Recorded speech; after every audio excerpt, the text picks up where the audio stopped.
Hello and welcome to this video in the Lockdown Learning Series where we're taking a look at step input, which is another way to record MIDI data in not real time. So it's where you're recording, but you don't need to worry about time.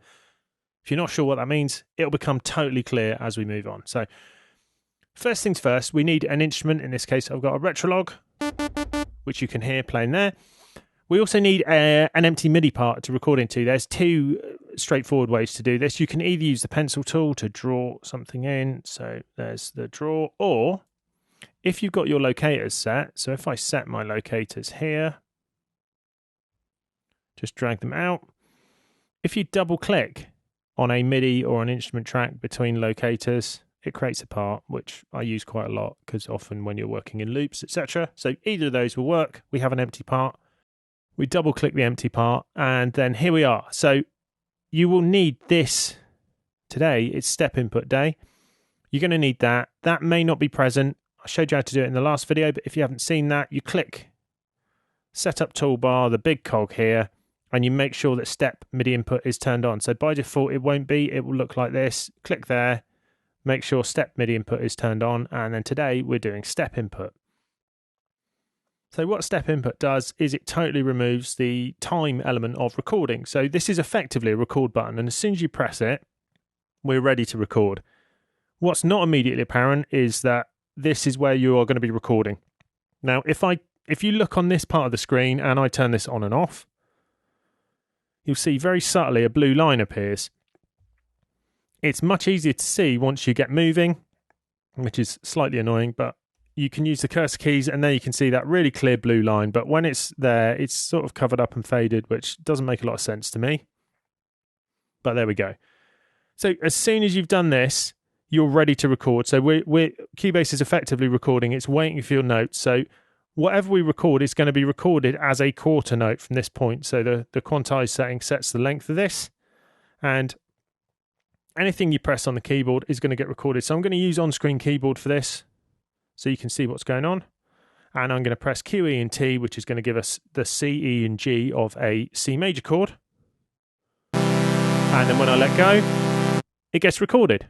So you can press these notes, and as soon as you let go, they get recorded. And importantly, the insertion point for step input moves on to the next time division, whatever you've got it set to. So here I'll press W, R, and Y to give us a D minor chord.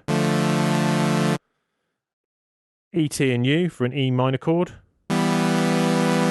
And if we want to change the length of what we put in, we can do it while we're still recording. So I'm going to change this to an 8, and this time, next chord up the scale. And you can see, there we go. Now, there's one issue with using the on-screen keyboard with this, and that is the on-screen keyboard stops you using the cursor keys.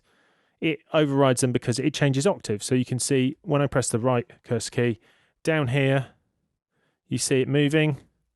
So we're changing octave, and it means we can't change time. So if you are using the on-screen keyboard with this, you'll get very used to the Alt K to turn the on-screen keyboard off, and then we can move to the next division.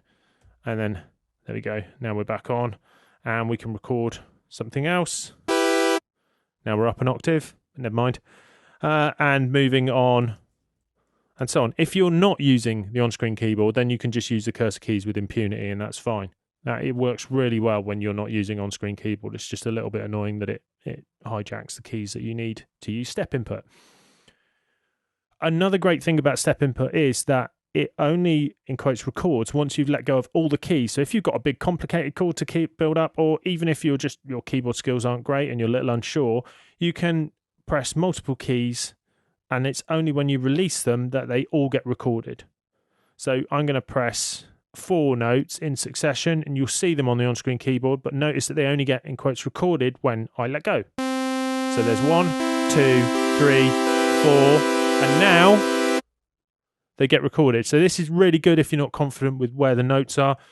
It would record your mistakes, so that's, a downside of it, but you can spend the time to go, am I sure that's the right note?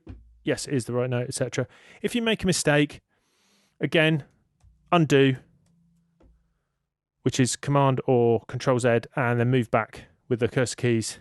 Again, if you're not using on-screen keyboard, it's really, really quick and simple to do. I've used this much more than probably most people think, because I think people think I'm some kind of amazing a keyboard player what, but I'm definitely not. I have almost zero keyboard skills. Much more of a guitarist. So don't worry if you don't have good keyboard skills. I know plenty of people who make really, really good music who really can't play. You know, if you gave them a piano and said play music for 5 minutes, they would not be able to do it anything other than the really, really simple, just hitting 2 chords and not sounding like a musician at all. So don't be intimidated by that at all. Use the tools that are available to you, such as this, and then you can create all sorts. Now, just like in the previous video with where we recorded the rhythm and then added the notes afterwards, step input can be really good for arpeggiated figures, etc. So if I just undo all of this, put it on 16ths, and then just start inputting random-ish notes, we can get arpeggiated figures.